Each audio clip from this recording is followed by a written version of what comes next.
saya tekunlah membuat CV, memperbaiki CV, rajin mengantar permohonan ke beberapa syarikat dan tak terlalu cerebel, tak terlalu memilih, mesti nak kena kerjaya ini, mesti nak gaji gini dan sebagainya. Peluang yang tersedia tu diambil, kita cuba. Nama saya Syekh Muhammad Iqbal bin Syekh Hussein. Ini kasih kita. Saya bertugas sebagai editor kanan di unit berita dan ihwal semasa Mediacorp. Pada era 70-an kita berpindah ke rumah flat. Pada waktu itu saya baru selesai preschool kindergarten, KAP kindergarten. Jadi berpindah ke rumah flat sewa, ada bilik satu hall. Ibu saya tipikal suri rumah tangga sepenuh masa, mendidik dan mengasuh anak. Bapa saya meluangkan waktu antara mencari nafkah untuk keluarga sebagai seorang pemandu taksi dan pada malamnya bergiat sebagai seorang pendakwah dan juga sebagai seorang sukarelawan bersama dengan Persatuan Muhammadiyah. Jadi mungkin dari beliau juga saya banyak menjadikan beliau sebagai contohlah untuk turut aktif dalam berpersatuan.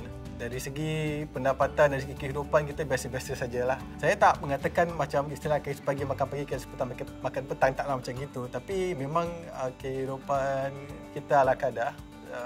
Dan saya rasa ia sebagai juga gambaran sebagian besar mungkin masyarakat non-Islam pada era tersebut. 84 bila dah dapat keputusan O-level tu, saya berjaya layak ke Maktab Rendah Victoria pada tahun 85 lah kan. Dan kebetulan pada masa itu juga kita berpindah daripada rumah flat sewa di Geylang Baru ke rumah 4 bilik di Tampines. Jadi pindah tempat tinggal, pindah sekolah, bertemu dengan jiran-jiran baru, bertemu dengan kawan-kawan baru di sekolah. Setelah itu 2 tahun NS dan kemudian menyambung pelajaran di NUS di Fakulti Kesusasteraan dan Sains Masyarakat. Saya bukanlah macam mempunyai matlamat ataupun cita-cita untuk jadi seorang reporter ataupun wartawan lah. Semasa kecil tak adalah.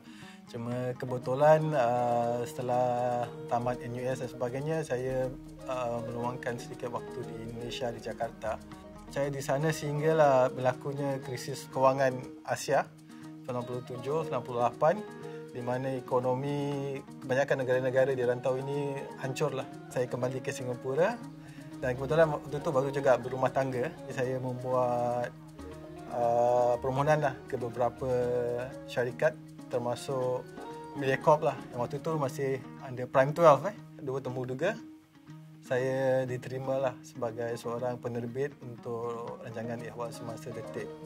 Dari seorang penerbit, mula mempelajari selok-belok, melakukan wawancara, penggambaran, menyusun skrip, melakukan editing dan sebagainya, kepada produser kanan dan kemudian editor untuk mengetuai tim detik menerbitkan rancangan-rancangan ihwal semasa, terus sebagai editor kanan dan baru-baru ini saya berpindahlah ke dalam minit yang sama tapi bidang tugas yang agak lebih mencabar untuk menerbitkan berita televisyen dan berita radio.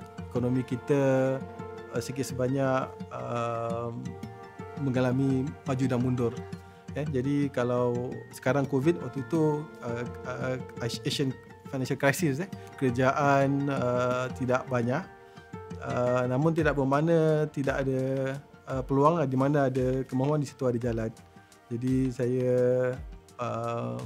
tekunlah membuat CV, memperbaiki CV, rajin mengantar permohonan ke beberapa syarikat dan tak terlalu cerebel, tak terlalu memilih, mesti nak kena kerjaya ini, mesti nak gaji gini dan sebagainya. Peluang yang tersedia tu diambil, kita cuba.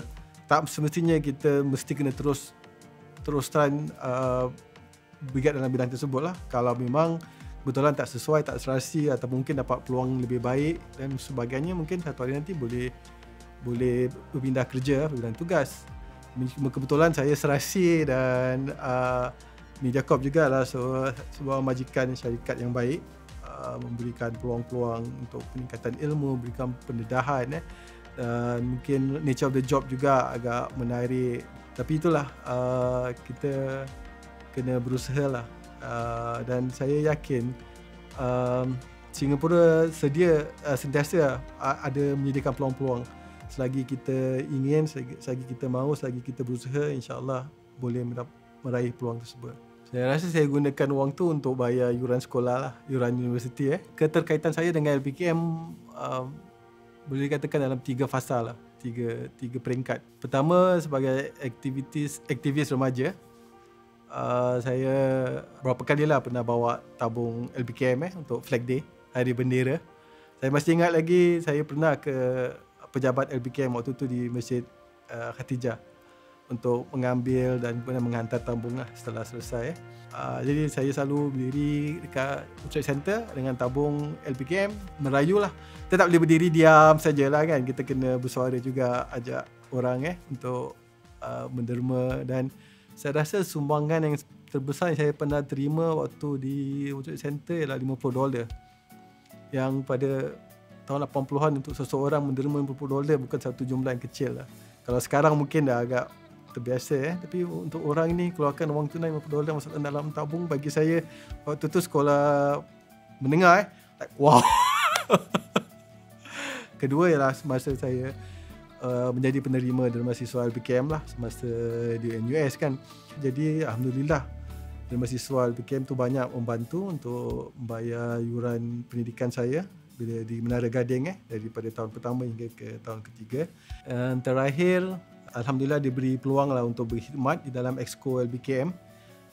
Kebetulan menjadi wakil daripada Persatuan Muhammadiyah, saya dicalonkan untuk ke Mesyuarat Agung LPKM. Di situ ada pemilihan lah antara beberapa yang telah dicalonkan oleh badan-badan kerabat LPKM, dan kebetulan saya salah seorang yang telah terpilih.